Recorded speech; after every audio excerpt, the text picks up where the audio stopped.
7.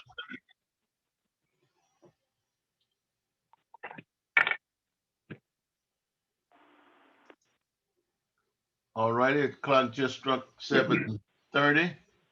So we will prepare to open our meeting for tonight. So Madam Clerk, if you're ready, I call the meeting to order. So we'll have a roll call vote. Okay, good evening. We'll just have a roll call, I'm sorry. Okay, good evening, everyone. Start the roll call with Alderwoman West. Absent. Alderwoman Tapman. Absent. Alderwoman Reed. Absent. Alderman Carroll. Absent. Alderman Thomas. I'm present. Alderman Perry is having a problem with his computer. He's trying to log on now. Okay, Alderwoman Dales. 825 Where's 620. Alderwoman Dales, where'd she go? Oh, there, she's reconnecting. Alderwoman Avant Elliott. Wait a minute, I'm trying to tell Fran to send it to you. I'm trying to send it to you, but. Absent for Avant Elliott. Alderwoman Tatman is on. Tapman, Alderwoman Tapman. Yes, present. Okay.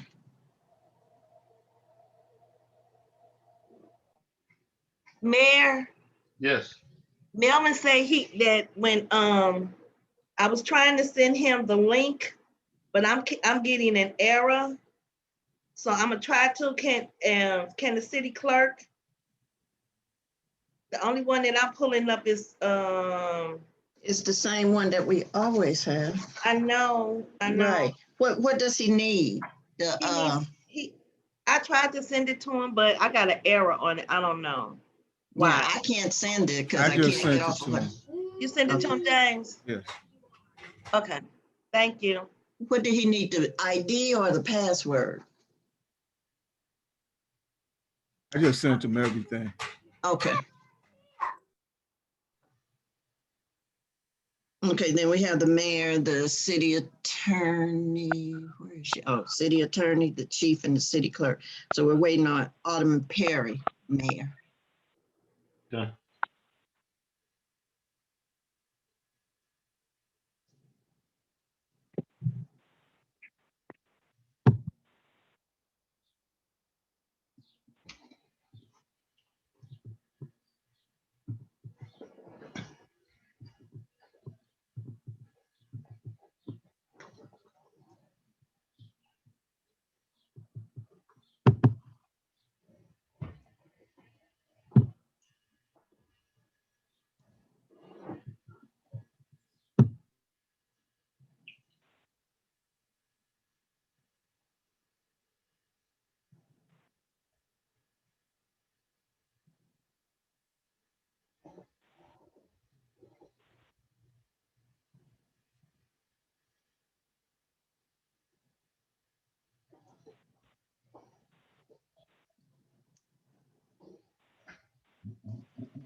There he comes.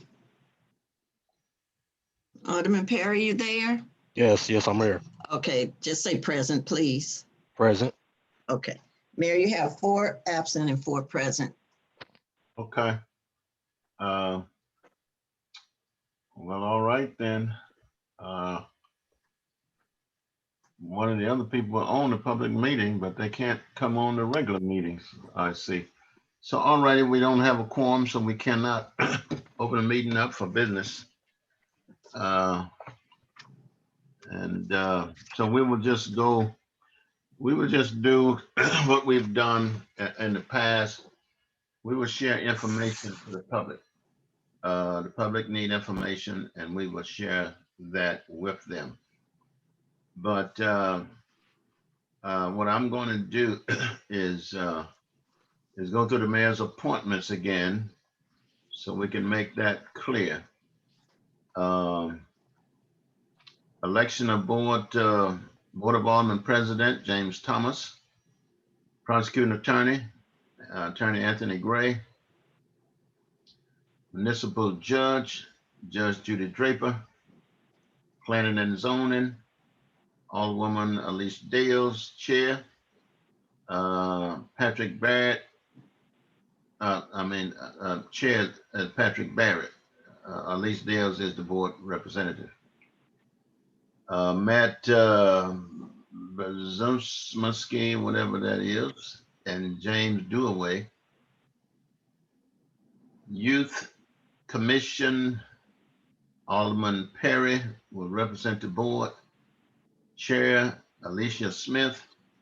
Rich Luger. Prager, John Duaway, Tim Compass, and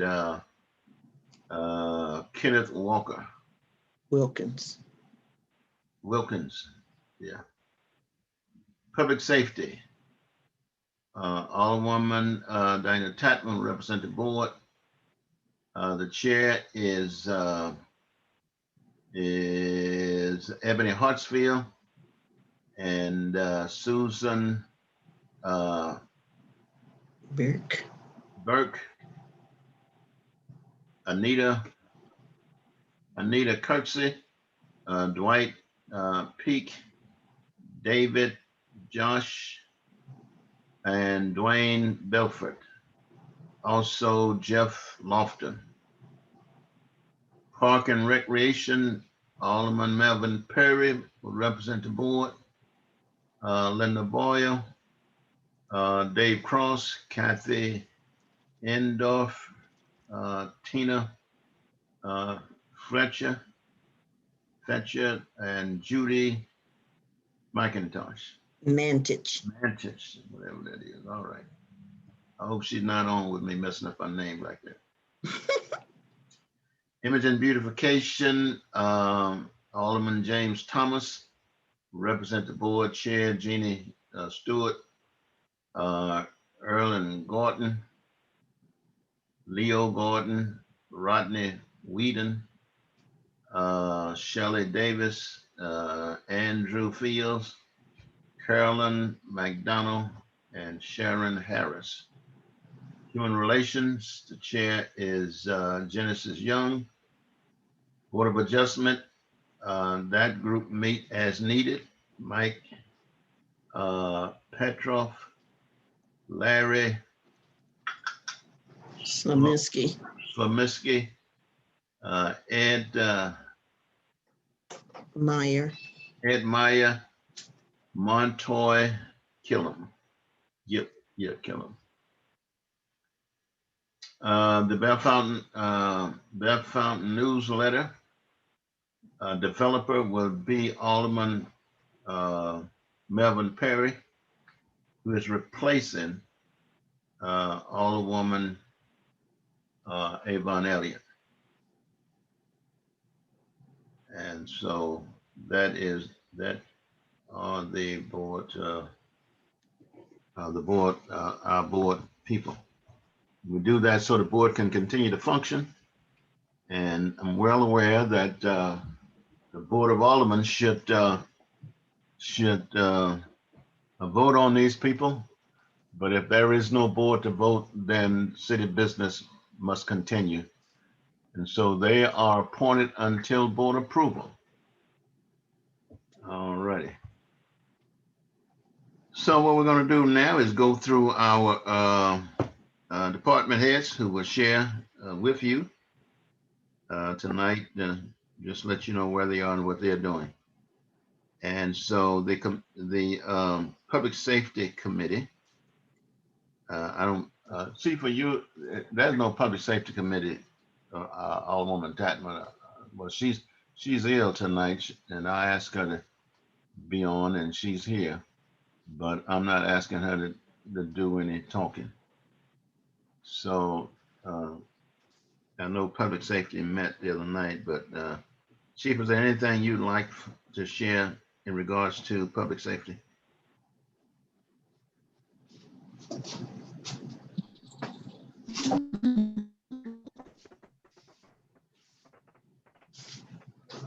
see you jumping around. All right, go ahead. Go ahead.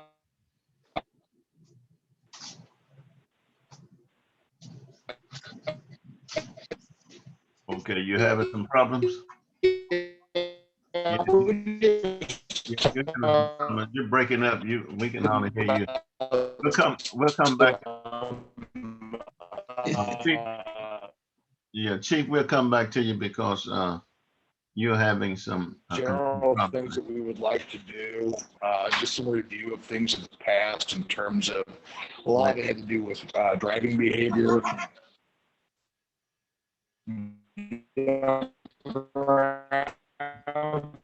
Okay. Can anybody hear him? Or is it just me? I'm holding my phone in my hand, so You're breaking up, and Chief. on top of that, there was no official meeting because there wasn't enough committee members. Just a little bit better. Yeah, that's better. Okay, just real quick, there was no committee meeting. It was more of a citizens group. We talked about public safety issues, mostly driving behavior. We discussed some past goals and objectives that had come up over the last year and a half. I do want to thank you for your appointments to the Public Safety Committee, because now they'll be able to structure themselves properly so they can be productive. So I'm expecting next meeting to have some good conversation and look forward to some goals that we can achieve this upcoming year. All right. Any questions in regards to public safety? All right, Youth Commission, Ms. Smith, I'm sorry, I have a question. go right ahead. Joyce Bradley. Hello, everyone. Wait, I'm wait. sorry. No, don't. All right, who's speaking? Give your name, Joyce, please. Who is it? Joyce Bradley, Okay. Your address? 1344 Shepley Drive. Okay. My question is to the chief. I've noticed, and maybe 2 weeks ago, right at the corner of Tolley and Shepley, a car hit the pole right in front of the mayor's house. And one of the things that I noticed, and I have been noticing, are these expired. And when I say expired, I mean 2019 expired paper tags. What's with that? And it's obvious because I'm looking at them and I see them. So I know the police has to see them. Correct. And if those people are stopped, they're warned or cited based on the circumstance to stop. However, we can't impound a vehicle and we can't prevent them from driving it. And it's not an arrestable offense either. So people who continue to drive those cars, even though they've received court citations, there's limitations on what we can do. However, we do enforce the law in terms of expired license plates, people that don't have insurance, speeding, driver's license violations. But unless it's a suspended or revoked license or a DWI infraction, most driving issues are not an arrestable offense, nor do we impound the vehicles. Well, usually in what I've seen is those are the ones that are usually doing the speeding. Those are the ones that are usually having the accidents. But okay, thank you. Well, thank you for your question. That is a conversation that the chief and I have been having. I think we do need more police present on a number of streets, but Shepley in particular, because the stop sign right there on Shepley and Tolley don't mean anything to a lot of drivers. Alderwoman Tatman. Yes, Mayor, may I be excused? Your hands up. Yes, sir, may I be excused? Oh, yes, you may. I'm sorry. Yes, you may. She's not feeling well tonight. Thank you for coming on. Thank you. Alderman Thomas, you, okay. Or any other questions to the chief? Miss Alicia Smith, Youth Commission. I caught you just, you put something in your mouth, I see. Good evening, everyone. Good evening. So the Youth Commission met June 21st at 7 p.m. We met by the Youth Pavilion, by the Pool Pavilion, and the pool is beautiful. There was 5 of us, including myself, that was in attendance. We discussed the fishing experience. We had 8 children in attendance, so the fishing experience was a great success considering the pandemic. We discussed the next event, which is the pool party, which will be July 9th, which is on a Friday. It will be from 6:30 till 9 p.m. And it will be the very last event of the season for the Youth Commission. Our meeting ended at 7:34 p.m. and that's all that we really discussed. We had some other things that we discussed, which was new and upcoming events that we would like to try out in the year of 2022. Are there any questions at all for the Youth Commission? I have a question, Joyce Bradley. Yes, ma'am. 1344 Shepley Drive. Mhm. There is something called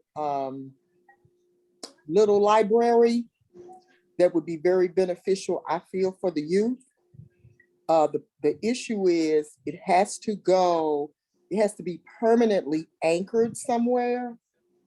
And I don't know if that's something you would like to investigate. And I believe it's called Little Library. And it's, you take a book, you bring a book. And it's something that would be open to the community and maybe up by the police station, City Hall, up in that area would make a perfect permanent spot for it. It's a lot of detail that goes into it. Are you currently a part of any commission or board, Ms. Bradley? I am not. I was asked to attend my first meeting last week. And so no, I'm not. I'm really Okay, not. because the Youth Commission would definitely love to have you and would love for you to join us if you could. It sounds like you have some great ideas. So I can definitely reach out to you or provide you my personal information and you and I can brainstorm some things. That sounds like a great idea. I know Alderwoman Tapman currently has something that's going on with the St. Louis County Library for children. Yeah, so there is a current event for children with books for the community at this time. Okay, well, this one is permanent and there is a cost incurred because you have to register your little library with the little library site. So it's just a thought. Thank you for your time. I would love to discuss it further with you. Okay. I thank you for your comment. Any others? Well, there is a county library mobile. Yes. On Chambers. What's the name of that park? There's for some reason it's Tanglewood Park. Tanglewood Park. There's one there every Friday. So, and they do pretty good up there. And the books are free. You come in and you can look at the books and take a book free. So that's been going on for probably the last month. Well, the Youth Commission, like I stated, would love to have new members join. Please reach out to me if you can leave your name and telephone number in the comment section, or I can provide you my personal information, which I will put in the chat for anyone who is looking to join a commission or to even be involved in the community. The Youth Commission would definitely love to have you. Thank you, Mayor, and thank you for your comment. And thank you, Ms. Joyce, for your comment as well. Okay. Image and beautification.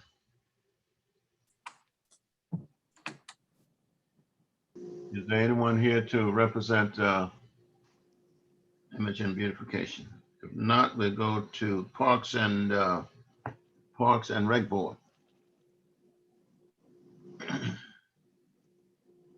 Yes, good evening. So the park board met on Tuesday, June 15th at 7 p.m. at the Bell Fountain Recreation Center.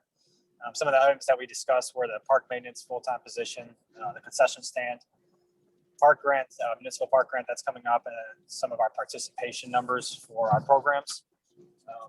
Currently, we have about 110 individuals registered for our swim lessons, 64 for water exercise, 86 for the swim team, and then around 18 for gym class fitness. And these numbers do not reflect our pay-as-you-go rates, which a lot of individuals just come in and drop in and pay as you go for the classes. And we have currently 186 pool memberships. The next board meeting will meet on Tuesday, July 20th at 7 p.m. at the Bell Fountain Recreation Center if anyone would like to attend. Any questions on the park board?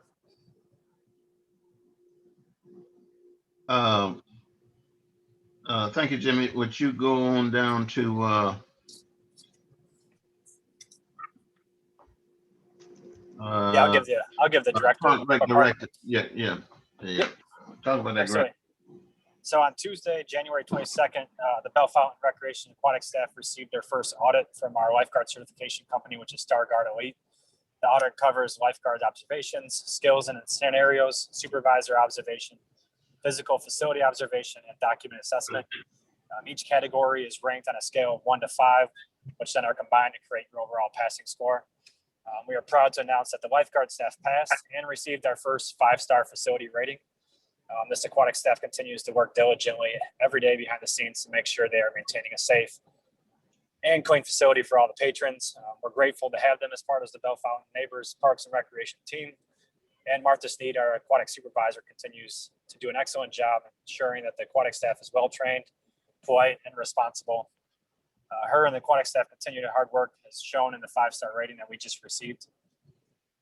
Next is the park grant. So the Parks Department is in the process of applying for the St. Louis Municipal Park Grant.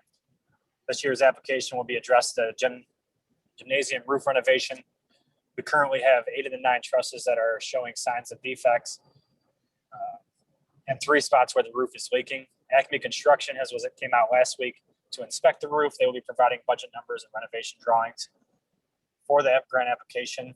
And in order for our application to be approved, though, the city needs to pass a grant resolution which states that the city supports the project and the funding. If this does not pass by Friday, August 27th, our application will be rejected and we will not be receiving any $420,000 for this project.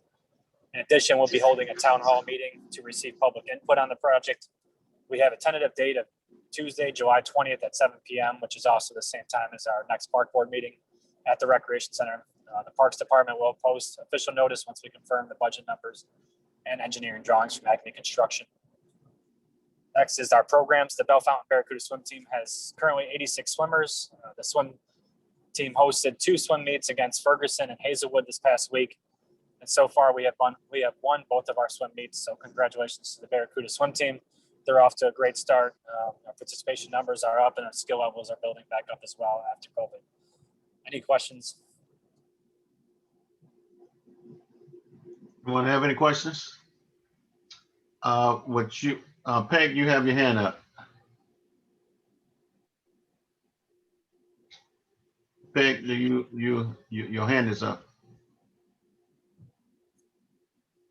Okay. All right, Marcy Gooden. I just wanted to ask Jimmy, and I think we talked about that before. So with the grant, I know a resolution has to be passed. With our issue with our quorum on the board, how does that affect that decision? Mayor or Jimmy, can you kind of give us some thoughts on that? Yep. So the grant resolution has to be passed and approved by the board. So if that we do not have a quorum to pass that resolution, then our application will be rejected at the time of submittal. So in other words, we will lose that grant 2 years in a row based and the same people caused us to lose it last year will cause us to lose it this year. So I would encourage citizens who have input with those full board of all the people to come to the meeting so we can take care of business. So Mayor, I got a follow up. So even though those 4 members, I understand the quorum, I understand the majority and all of that. As a mayor, do you have any type of executive authority, since we know our board is not fully functioning and we're not able to satisfy the community business? Do you have any executive order to make some type of resolutions so that we don't lose out on this grant for a second year? I do not. Unfortunate. And I'm unfortunate, because if I had it, we wouldn't miss it. That's for sure. Any other questions? Peg, your hand is up. Can you hear me? Yes, I can. This has to do with the library books. I don't know how many people know that there is a room at the rec center off of the main area that contains books that people have donated, and you can buy a book. A book is $1.25, and you just take it up to the desk and pay for the book. And then you can bring it back when you're finished. But the money, the quarters add up, and they help support the swim team. So that might be another avenue. I'm not sure if there are kid books there or not, but I know I get books there all the time, and then Yes, just we do return have- them when I'm finished. We do have kid books in there. Yeah, okay, so there's kid books, and then it's $1.25, but $1.25 is, they can't even buy a soda with $1.25. So anyway, it's just another way of getting books and getting kids and adults to read. And it supports a swim team. That's all, thank you. You're welcome. Anyone else? Yeah, this is Marcy Gooden again. I'm aware of those books in the rec center. Who is that, a donation to the city, or are we purchasing those through a budget line? How do we replenish those books? So we just have individuals that come up to the recreation center that would like to donate the books to the city. Okay. Okay. Then, that's how we replenish them. Perfect. Thank you. No other questions? Street Department, Jeff Ross. Can everybody hear me? Yeah, I can hear We you. good? Yeah, we're good. Good evening, everybody. Not a lot to report in the street department. For the month of June, we've been working on keeping up with the vacant properties. We are currently working on street sweeping the entire city. We started over in Ward 4, and we're going to be working our way north to 270. We've also started working on overgrowth along the side of the road, such as Old St. Cyr. Next will be Maraldo, Shepley, and Belgrove. We've had 3 trees that we had to contract out taken down in the month of June. Our department has also done 3 takedowns and done a number of trims. Lately, we've had our hands full picking up storm damage, as you might see throughout the city from the recent storms, and some pothole repair. This month, we hope to finish up citywide street sweeping, repainting of the stop lines, weather permitting, and then starting sidewalk and street repair patching work. And that's my report. Any questions? Jeff, I have a question. This is Marcy Gooden. Yes, ma'am. So I got one thing. So I mentioned call Simeon. We walk our community, and normally when we walk our community, we kind of note to street department and building department if we see issues.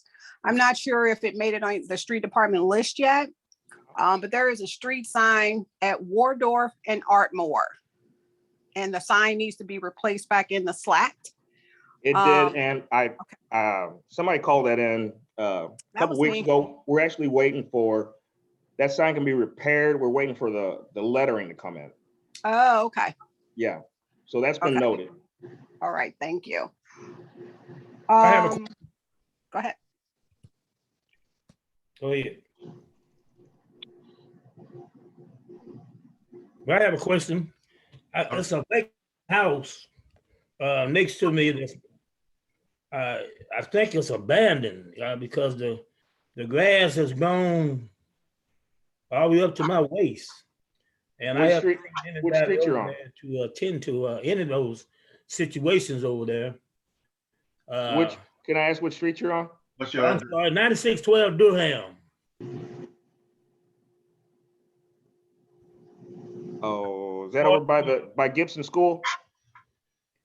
Pardon me? Is it over by Gibson School? Is that where you're talking? No, Durham is right off of Forest Home. Forest Home is right off of Bellefonte Road. Right. Okay, I know where you are. It's over there by Patricia Barcalow. Okay, I know what you're talking about. Do you have the address? If you could call in the address, it may not be on our list of vacant properties yet. Well, it's been vacant since the pandemic. But what number do I call you on? You call up City Hall. Okay, I got and that. Either ask for the building department, because they take care of the citations or whatnot. Okay. And then they'll forward it down to us. All right. Thank you. Anyone else? I'm sorry, this is Marcy Gooden again, and I didn't get my address. So 9421 Dinky Drive. Jeff, one last question. So, everybody has issues with speeding. We're trying to figure out how to fix this, right?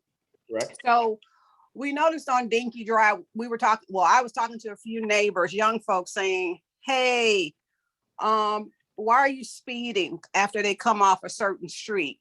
And, we have a slight hill and all of that, but we noticed I know the ordinance, only at the entrance of Dinky, off of Jenny Station Road, there is a 20-mile-per-hour sign. And then there's probably another one at St. Cyr at whatever that's Wardorf or whatever. Is there any consideration to put 20 miles per hour signs elsewhere on the roads? Yes, we could place them. I'm not sure if that's going to slow them down. Well, I'm not expecting it to slow them down, but some people don't even know what the speed is because they only get if we have a lot of new people that travel, we have a lot of people passing through Dinky Drive just to get to 367 or Bellefonte Road. So they're passing through. So they probably have no idea what the speed limit is anyway. So you're talking about one between from where you come in on Jenny Station Road, there's one there, and up to Yorktown Waldorf area. Yeah. Okay. Yep. You're right. I can look at that. Yeah, I wish it would slow them down, but we know that's not the case. I can look at that, and we can assess something to see if we can put one there in that area. All right. Thank you. Mayor, this is Peg Mortis again. I'm wondering if Jeff is aware of the pavement at Ashford and Crete. As soon as you turn off Crete onto Ashford, the road is sinking. Yes, and if you hit it, the bottom of your car is going to scrape on the street. We are aware of that, and we're going to get to doing like I stated in the report, we're going to start getting to sidewalks and asphalt repair. We've had a couple sinkholes that I actually had to call in, and they have to be evaluated by MSD first. And then if they're at fault, they can take care of it. If not, then we'll get after it. Okay, thank you. Anyone else? Yeah, this is Kathy Mason. I'm wondering at 1013 Donnell, is Freedom's graveyard cemetery, is that in Bellefonte or is that city? I believe that's. I think the combination. I think it's both. Well, the reason I'm asking is because my yard backs up into the graveyard. Yeah, well, that's Bellefonte. Okay, well, when they do that grass over there, they don't cut along the fence. And I was wondering if I have called them and left a message and tell them that the fence in places. Now, my yard, I actually spray weed killer back there. So my fence isn't too bad. But right next door to me, Miss Flossie, her fence is a mess. And so is the guy on the other side, James Spruill. And I wonder if anything could be. I actually sent an email to Joe Rayburn, and I never heard Raymond or whatever he pronounces his name, and I never got an answer. So could you kind of add that to your list of things to do? Sounds like your list is getting long here. I actually believe Joe was in talks with the owners Oh, of that Freedom Cemetery. May not have gotten a reply back from them yet. Okay, we'll just kind of tap him on the shoulder. That works with my son. If I keep tapping, he usually does stuff. Okay. Because he gets sick of me tapping him. Okay, thank you. Thank you. Anyone else? If not, Chief's report.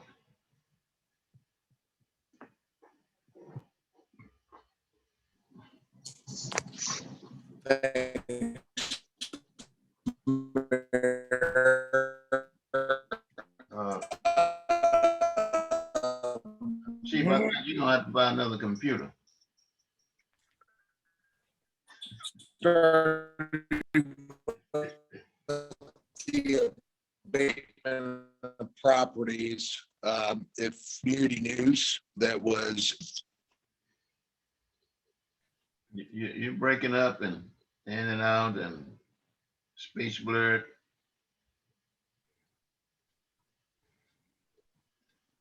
Yeah. Okay. Is this a little better? Yeah, go ahead. You're still talking a little blurry, but go ahead.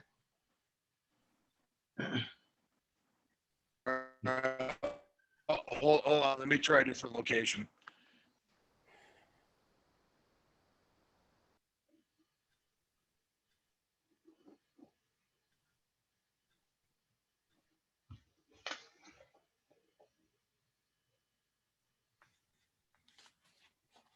All right, how about this? Now you're good now. You're good now. All right, found the right location. All right, so I'm gonna start with property abatements. If you would look in the community news issue that was published yesterday on page 3, you will see a public notice of nuisance abatement for 10,205 McCartney. It's our trial run to try to abate properties where it's beyond non-compliance. There's zero response. For ordinance, there are several steps I can take. One part of that is to publish that in a circular that goes throughout the city, so it shows the community news. There's a 10-day passage. In part, if someone steps forward, because we can't identify an owner, the one on record is deceased, no one steps forward, we can move to enter on the property and start abating that problem. And this particular property has very high grass, a lot of trash, a disintegrating trailer in the driveway. And then I'm going to use that to replicate the process. And last I heard, just to go back to the administrative search warrants, I think it's under review by the new prosecuting attorney, and there is a meeting scheduled at some point to finalize the process of that.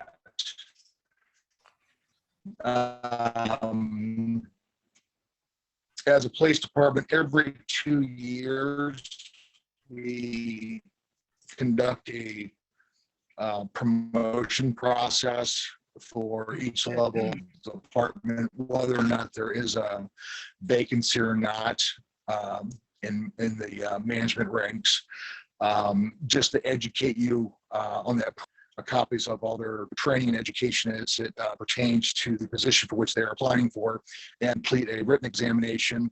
And they are complete interview process, not familiar with any employees at the department, and they assess them on they grade them on their preparedness for the position for what they have provided in their original packet, and they also interview them on a series of questions as well. That process just ended today. Also, the first responder industry in the St. Louis region, we're recognizing that there have been some water safety issues. There's actually been quite a few deaths lately and drownings. So every Friday you will see around 10 a.m.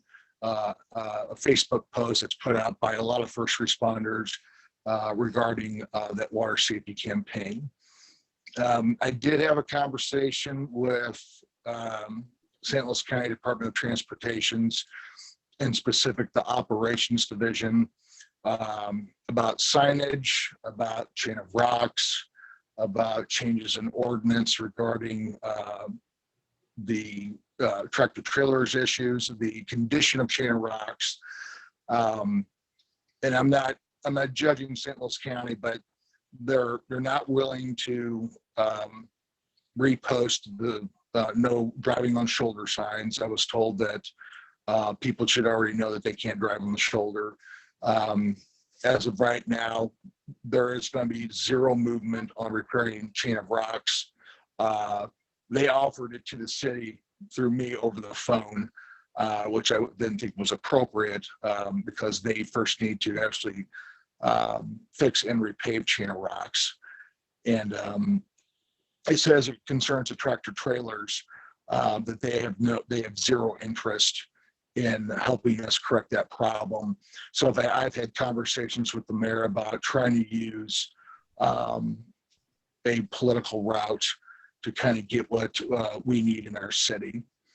And lastly, we're still hiring. I'm always looking to diversify the department. If you know of anybody that is interested in being a police officer or is a police officer currently who wants to work for Bellefontaine Neighbors, I would appreciate any referrals that the community has. That's my report, Mayor. All right, thank you. Any questions? Yes, this is Marcy Gooden, 9421 Dinky Drive. 2 questions for Chief. So Chief, you made a statement, and I know this has been mentioned on the meetings, that they took down the signage about not driving on the shoulder. Did you ever state why did we ever know why they took them down? Since they say they're not going to put them back up. I'm sorry, I skipped that part of the conversation. We actually had that part. They don't know why they took them down. The guy I was talking to was like a middle person. He had talked to his boss and he called me back. They don't know why they put them, why they removed them, and they had no intention of replacing them, period. So to me, it didn't make sense. He couldn't explain it anything beyond that. Okay. And that's the problem that we've had before. And you're mentioning your conversation about, there should be signage in certain places for certain things that serve certain purposes. So the area where you're talking about adding a speed limit sign, I think is very important. I think it has value, and I think it should be done. That's the same thing that we've tried with county on Chambers Road, because entering the Bellefontaine Neighbors, there is no speed limit sign. And we wanted to add another speed limit sign further down, and they refused to do that. We've talked about better school zone signage, markings for school zones on St. Cyr Road, which is a county road, and Chambers Road. They've refused to do that. I think to get what we need, we're going to have to use the political element to kind of persuade St. Louis County of the importance of what we need and to kind of follow through with what we need as well. Okay. Well, as a citizen, let us know if we need to write some letters. I like writing letters. Yes, ma'am. I know you do. And thank you for your support for that. So great. Okay. So I think I'm sorry, I have actually 2 more questions. The second question was, so we talked about, and I know Alderwoman Tapman is not on the call, but I know we were at one point talking about the crime summit, not sure where we are right now, but I know that there were still conversations about our city engineer working with Ameren about lighting. You were thinking about what streets, and I hope you included the 9400 block of Dinky Drive on there, but you were trying to think about what streets that possibly could be used for speed humps or speed bumps. Do we have any update on that? The crime summit, I know, is still scheduled for October. I think committee meetings start in August. So there's number 1. Number 2, I've already provided and have been working with Clayton Klein on the lighting issue. I had patrol kind of assess the lighting needs of the city, because that's something that you can't upgrade overnight. And we're just talking about upgrading the actual light itself, not really the installation of new poles. But we're also considering solar lights in certain areas where there are no poles that would be very effective. So it really comes down to we've provided the information and kind of sectioned off the city and where we believe that lighting is needed the most, meaning there's high risk areas that are very dark would be done first. And then moving all the way to the areas that they're properly lit, but they needed upgraded lighting. And there still has yet to be a strategic plan put in place, because this will probably have to be done over a few years, to be honest with you, given the cost. But there's no funds that have been identified for that as of yet. I have had discussion with Clayton Klein about the speed bumps or speed humps. We had talked about a pilot program. The Public Safety Committee still kind of holds that particular issue. That's why it's been so long. The Public Safety Committee hasn't met officially since last year. But the spirit of it was that, as of last conversation we'd had, was to pilot certain streets around the city that I consider to be high risk for bad driving behavior. Especially, it's usually long stretches of street that usually don't have any signage like stop signs or any curves or anything to slow people down. So that's where that sits right now. It's not necessarily in my hands. I do play a role in it. But there are other people involved in it, and there's other moving factors as well. Okay, thank you. And the last question, I know we were talking about our Gateway supermarket up there, and I think it's Phillips 66 at Chambers, about slot machines. Do we have any update on that? Okay, so I had talked to the gaming division for the state of Missouri. The gaming division has 110 employees. These machines are popping up all over the place in Missouri, especially in the urbanized areas, St. Louis and like the Kansas City side. So they have kind of farmed out some of this work to their drug unit, and that's who I've been in correspondence with. They're supposed to come sometime by the second week of July because they're trained to assess these machines and validate whether or not what type of machine it is. And after they were able to verify, hey, listen, this is a gaming machine or a game of chance, they apply for a warrant through the 21st Circuit Court, which is St. Louis County, to seize those gaming machines. And I don't know if you were on meetings with previous conversations, just to add that they had told me that in the past that they were having problems getting warrants for the seizures of those types of machines in St. Louis County. Luckily enough, I have good relationships with the St. Louis County Prosecuting Attorney's Office. So I personally don't foresee that being a problem if those machines are identified as illegal. Thank you very much. You're welcome. Anyone else? Yeah, I have a question. All right. Wanda Lane.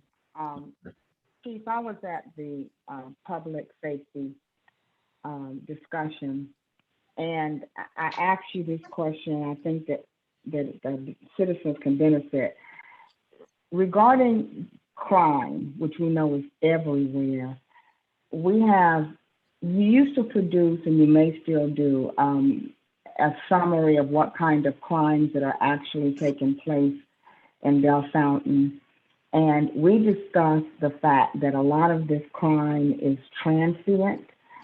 Bell Fountain Road is now considered a thoroughfare, I guess, from St. Louis City to the county. Chambers, pretty much the same way.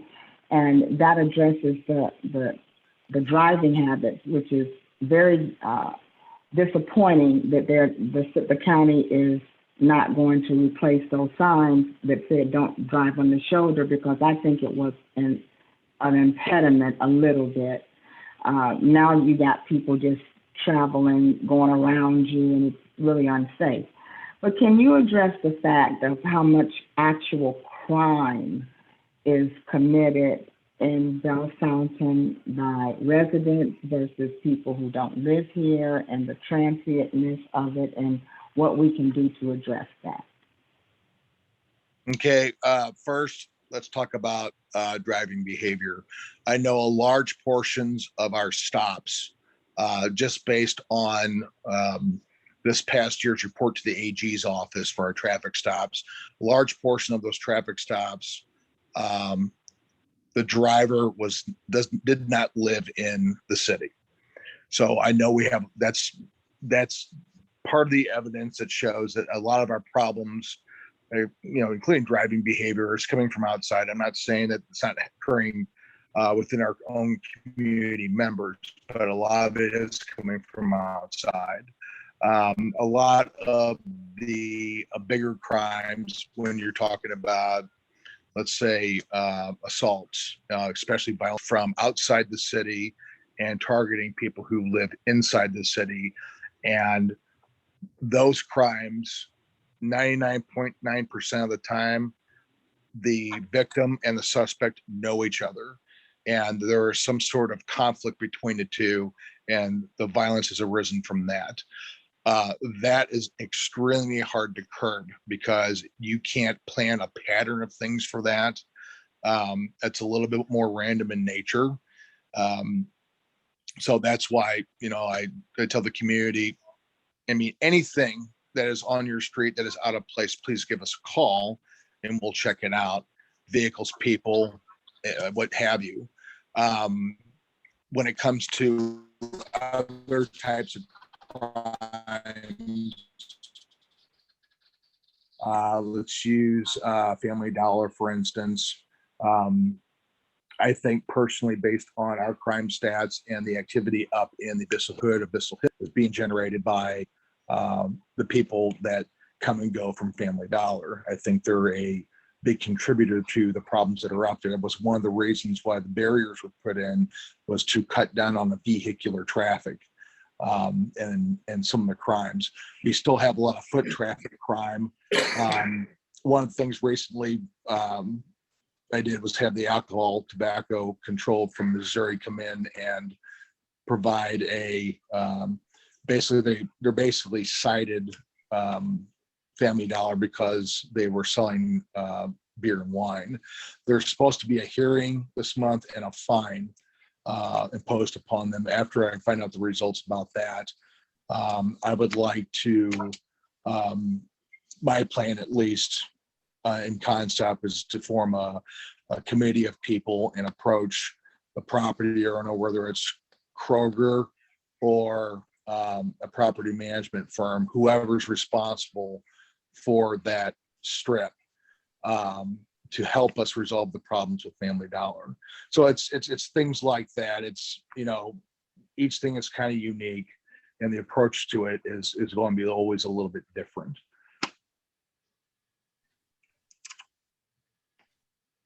That kind of explain. Okay. Anyone else? This is Anthony Green at 9228 Ward This is a follow-up to, I guess, Wanda's and Chief's request. If Family Dollar is possibly, or a catalyst for this, have you received any response from the corporate office in respects to, I guess, their negligence or their contributory behavior in this? Has corporate spoken on this? Have they made any changes at the store? Have there been any conversations from district managers or anybody aware that there's a certain element that is at the store that is causing public safety to be compromised? Actually, that's a really good question, Anthony. I know over the years that we have been in contact with corporate because of concerns of how the store is managed, who they put there to manage the store, the condition of the store, how they arrange their store to prevent crime and mostly theft.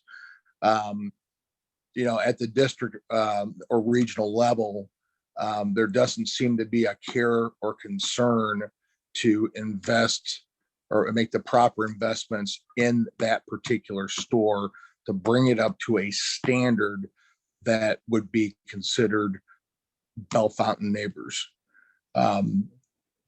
This time I'm taking a different approach because in the past we haven't been able to get anywhere with corporate. Kroger, for example, if Kroger still owns that strip mall, Family Dollar is leasing from them. They are a tenant. So it's like working with a landlord of a house trying to bring the standards up of their own tenants or help get them evicted. This would be the same approach, but on the business end. I don't think Kroger would immediately evict them. I would hope they would create a set of standards that they would have to abide by, and if they failed to comply, then there would be a consequence to that. But one way or another, Family Dollar needs to be held accountable to a certain degree on its business operations, and they do have to make some proper investments because it doesn't seem like they give the care and consideration to that store to that of other Family Dollar stores that are up, let's say, just around the North County area. That's a big concern to me because if they don't care, this is what the consequence is. When the Alcohol, Tobacco, and Control Unit went in there to address the sales of beer and wine, and I already knew this, they were flabbergasted. They were floored at the condition of the store. It was by their description destroyed. The manager, there hadn't been a manager there in 2 weeks because the manager quit. The assistant manager did not know anything about the business operations of the store. And there seemed to be zero control within that store. So now I'd like to try to use the landlord tenant approach because I think Kroger would be able to have some leverage over them. If they are good stewards of the community, I believe they will work with us.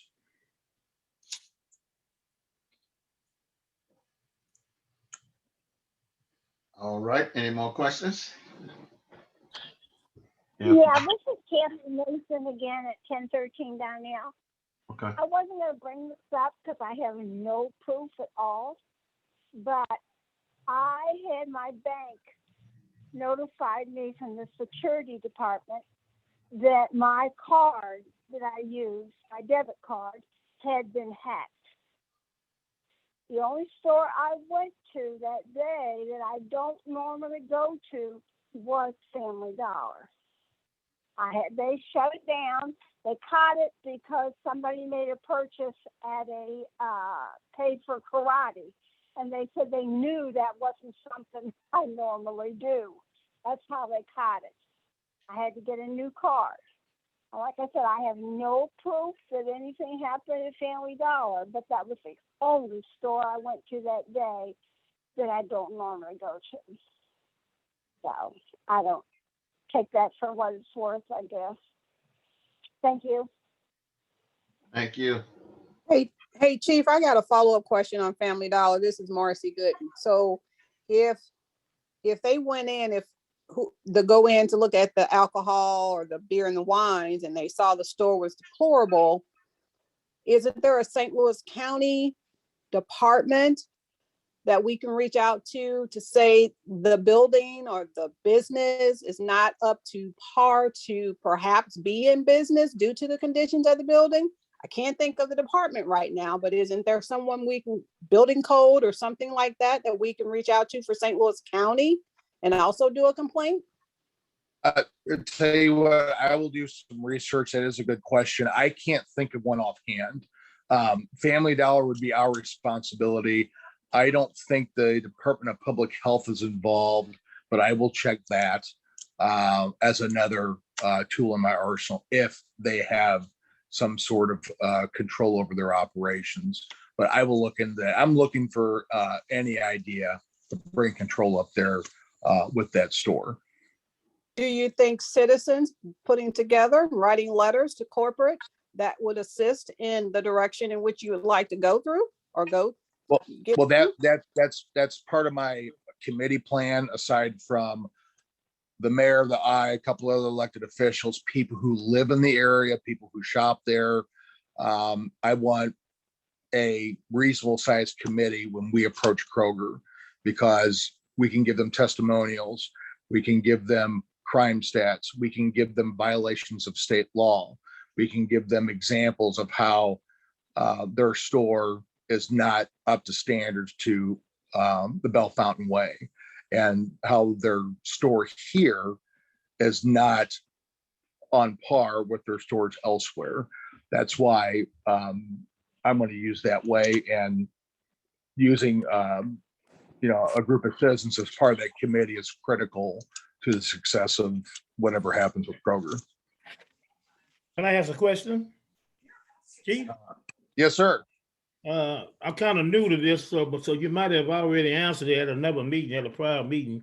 But who issues the business license for Family Dollars? Who issues? Is that St. Louis County that issues the business license, or was it Bell Fountain Neighbors that issued the business license? Bell Fountain Neighbors issues the business licenses. Well, why can't they revoke the business license? If there's someone online for the city that can explain the issuance and the expiration of business permits, that's something I don't have all information I have offhand. I don't know how business permits expire, and I don't know what the renewal process is in terms of not renewing based on criteria that would be fair and legal to the business. So that's something that's usually handled outside the police department, but I can get that answer for you if you so need it. Well, I was just inquiring because I spent the majority of my life in the city of St. Louis, and issuing and revoking of a business license was like a everyday kind of occurrence for problem businesses or nuisance businesses. Like a business that it was shown to traffic drugs or any other illegal activity. It was easy to get the business license revoked. That's why I asked the question. No, and it's a good question, and I'll just cite my conversation with the state's alcohol and tobacco control unit, that violations within the business count against the business.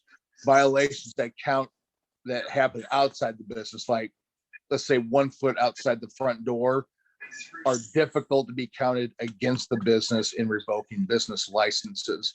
However, I believe that we can connect the activity around that area as being an indirect consequence of allowing that business to continue to operate. And that's what I'm going to try to do.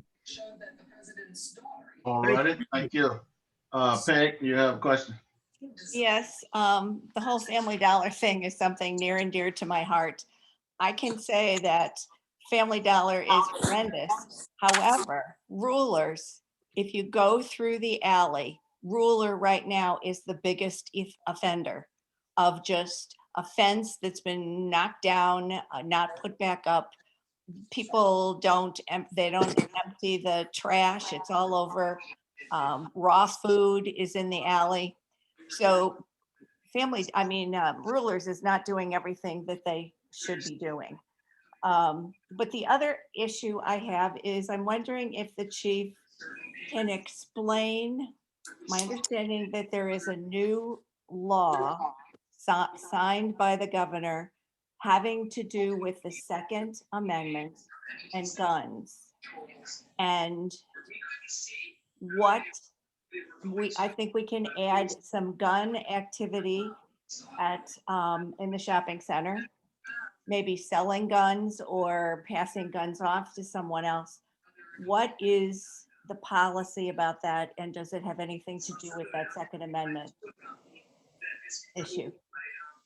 Hey, Peg, that's a great question. HB 85 is the Second Amendment Protection Act, and it's actually more restrictive, making it more difficult to prosecute gun violations at the federal level that are in conflict with the state's Second Amendment right to bear arms.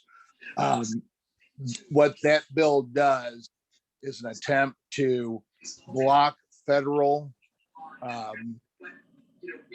gun seizures and gun prosecutions that are not in line with Missouri state law. So it's more restrictive. I think it's more harmful to a certain degree when you're trying to make gun cases. A lot of our gun cases right now go directly to the United States Attorney's Office, Eastern District, only because the penalties for firearms violations at the federal level are much greater and much more impactful than the ones at the circuit court.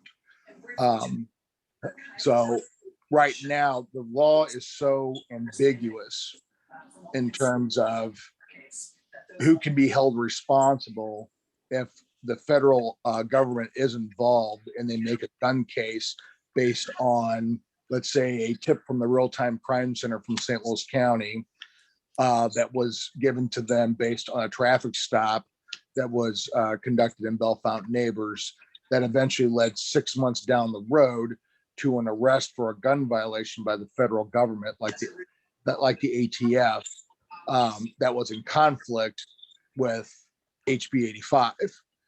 Who is responsible at that point? Because it talks about penalties and fines and the ability to sue individuals and possibly entities for violations of that law. So if local or state authorities give any assistance to the feds in terms of gun seizures or prosecutions that conflict with state law, we can be personally held liable and fined up to, I believe, $50,000 for each fine. So when I talked about that chain about traffic stop, the Real-Time Crime Center that went out to something else that rolled into an arrest and a gun seizure that violated the HB 85, can all those people be held accountable? That's one of about 10,000 questions that we have. I've had meetings with the executive board of SLAPCA. I've attended other meetings that involve EG's office, involved the United States Attorney's Office, and chief counsels for the main federal agencies that operate in St. Louis, like the ATF, DEA, and FBI. And they're having problems with interpreting the law itself. Last time I heard, they're looking at filing what's called an amicus brief, the non-confrontational request from the state to give clarification to the law itself, because there are so many questions about it. So in short, that particular law really won't have any impact one way or another in terms of what's happening around in our area, unless the federal government gets involved. So if we have a gun exchange or gun selling, and we have evidence, is there something we can do about that? I mean, I would assume we can call the police and say somebody's giving somebody else a gun, but what happens with that? Okay. Oh, sure. The state law still dictates that, certain gun sales are illegal, certain gun activities are illegal. So yes, we can still prosecute them. We can make seizures, we can make arrests, and we can prosecute them through the circuit court. Okay, that's what I needed to know. So, yes, yeah. But I just wanted you to understand what HB 85 consisted Okay, of as well. got it. Okay. Is Miss Joyce still on? She had Miss Joyce. I am, and I guess we could skip it, but I was just wondering, with Kroger's. Is it any way possible to invite a representative to a meeting from Kroger's so that they can hear collectively the concerns of the community? Just a question. Yeah, I believe we can make that happen. Because sometimes you have a better effect on a person when they hear concerns from multiple people rather than from the same person. And it's hard to ignore when you're hearing it from multiple people. I think we can do that. Thank you. And business to make money, and they make money off the citizens. So right, and if the citizens are not liking what's going on, then that could be a loss for them. Right. All right, thank you, Chief. Thank all of you for your questions and concerns, and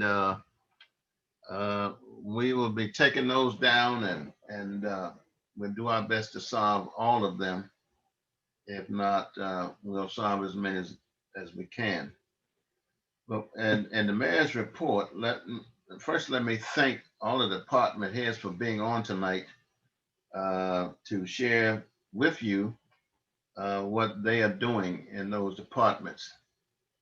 And we want you to know that the city is not shut down because we are not able to have board meetings with a quorum. So the city's new fiscal budget is up for discussion now. One of the goals was that we would get the budget done early on time. The budget has been prepared and ready for discussion and approval. It has been on the agenda May 20th, and we had no quorum. June 3rd, and we had no quorum. June 17th, and we had no quorum. June 30th was a special meeting that the full board members called who were not here. And half of them didn't show up for a meeting that they called. So we were not able to, we had no quorum. And so tonight, I invited them to come tonight. One was on the public hearing earlier tonight, but chose not to be on the regular scheduled board meeting. And all meeting agenda information can be verified on the city's website under the Alderman section.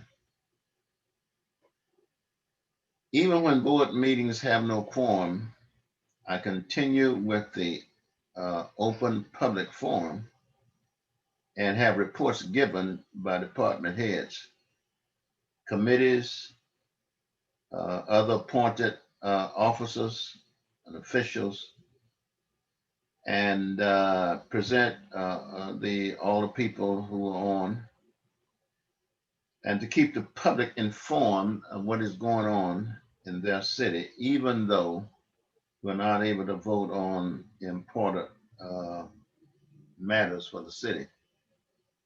And I want you to know that the Park and Rec grant, it has to, as earlier, we have to have that resolution passed by the board. That is not something that I can just sign and it goes. They won't accept it that way.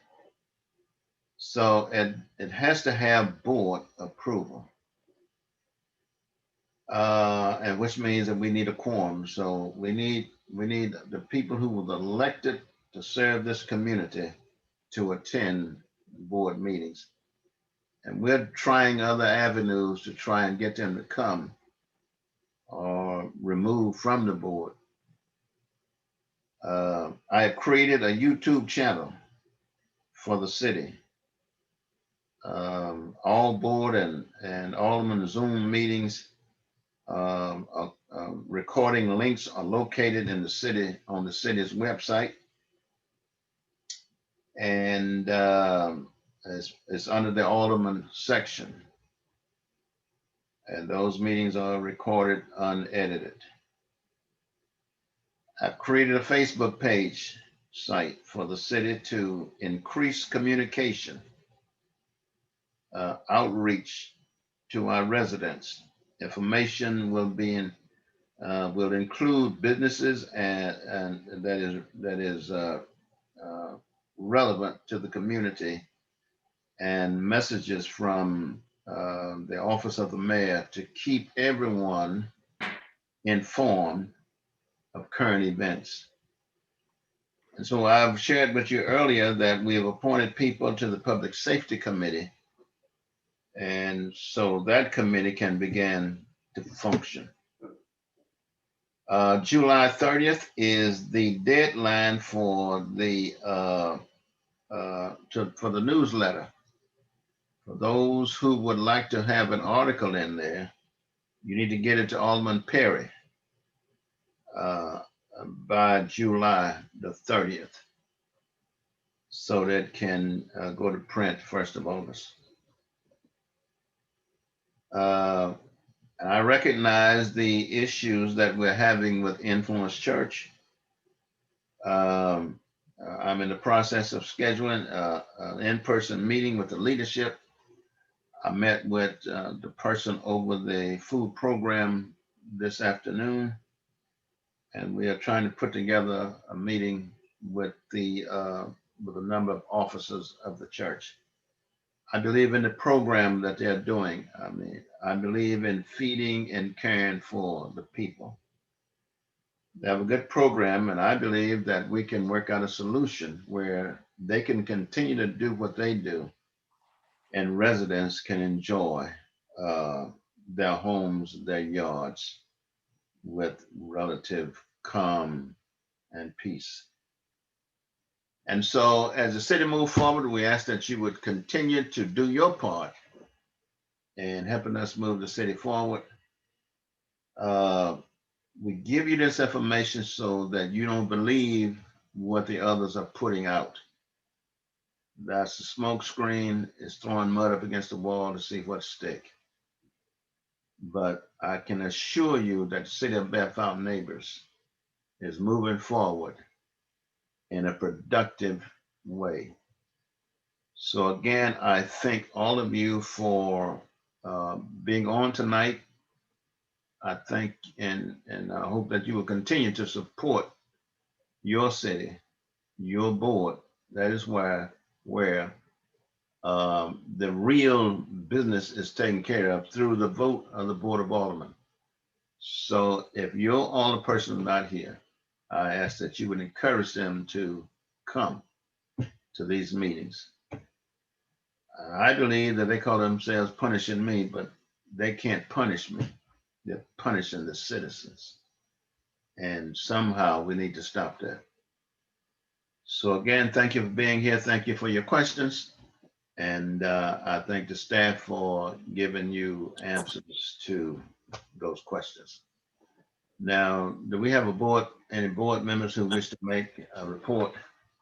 Mayor, excuse me, before you do that, there is a request from planning and zoning that I would like to present if that's possible.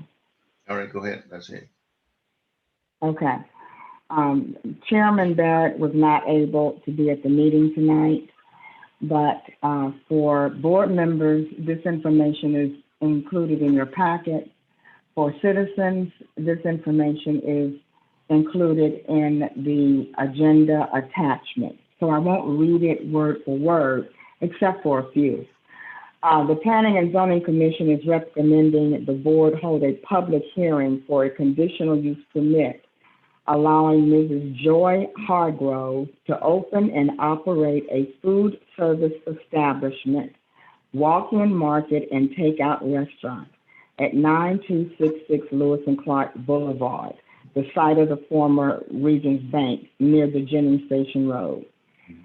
The facility will have a walk-in market and drive-through facility for food pickup. There will be no food consumption on site and no initial plans to sell alcohol. Um, she has presented all of the documents that planning and zoning requested, including the $400 application fee. She did everything that we asked her to do over several months. What's important, however, is a new ordinance has to be drafted similar to the ordinance that was drafted for the Burger King, where Burger King was going to have a location there. And of course, it'll be, it has to be inspected by the fire department. Members of planning and zoning feel this establishment will benefit the city and appreciate the enthusiasm and hard work Mrs. Hargrove is bringing to her new business. And I know, Mayor, that this has been one of the most productive meetings that we've had. But the reason why I wanted to make this presentation tonight, as opposed to waiting for another meeting, is we don't want the same mistake to happen with this new business owner as what happened to S&J Auto, online auto sales. We can't afford to have our feet dragging when people are trying to bring services to the community and enhance our life. So I don't know how you or city clerk or whoever establishes the public hearing, but we would like for this to happen as soon as possible, please. All right, Pat, all Pat had to do is request it and I think we will schedule, city clerk will schedule. Okay, thank you. You're welcome. Also, Amy, thank you for correcting me on the newsletter.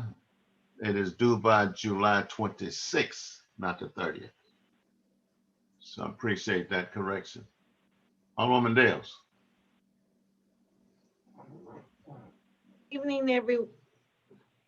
evening, everyone. I just want to let everyone know that we had a really, really nice Black History celebration. The guest speakers were wonderful. Everybody I think we had turned out. It was really, really nice. I would like to thank the neighbors and the community that came out. It was really, really nice. I think we had over 300 and some odd people attend. I have more numbers and I'll put them in the newsletter along with some of our photos. But I want to thank the community and I want to thank my colleagues and the police department, the fire department, everyone, Jeff, street department, everyone that helped us, the rec center, Jimmy, everyone. I want to thank them for all helping us. I hate that I missed somebody. I did not mean to, especially my team, Marcy and Alicia and Melvin and James and Anthony and all of them, and Dinah. So we had a really nice event. And that's all I have to say. And thank you. You're welcome. Anyone else? Who else? Go ahead and call the roll. Alderman Perry. Yes, good evening, everyone. Good evening. Just for my report, I just wanted to remind everybody, as the temperatures rise over the course of the summer, you can find cooling sensors at data.missouri.gov. It gives a list of all of the local cooling centers. Excuse me. We need to check on our seniors. We need to check on our at-risk citizens as well. And remember to keep your dogs, pets from being outside too long. Thank you. Alderman Thomas. Yes, good evening, everyone. First of all, I'd like to thank all the citizens that came out on this evening. And I think this was a productive information meeting. I think that if we can just get our cohorts to see that we are effectively doing our duties as aldermen for the city of Belle Fountain. I too chime in with Alderman Perry and the chief as far as safety. Be careful with the fireworks. You know, it is against the ordinance to shoot off fireworks in the city of Belle Fountain and a lot of the surrounding communities. Try to find an alternate way to celebrate the Independence Day. If you haven't been vaccinated, think a little bit harder about it. Vaccination is the key to stopping this pandemic and the spread. That's all that I have for right now. Thank you. Thank you.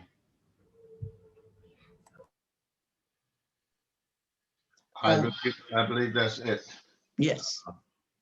So with that done, again, thank you all, and the meeting is adjourned for the night. Okay. Have a good Thank evening. you, everyone. Thank you, Good Mayor. night. Thanks, everyone.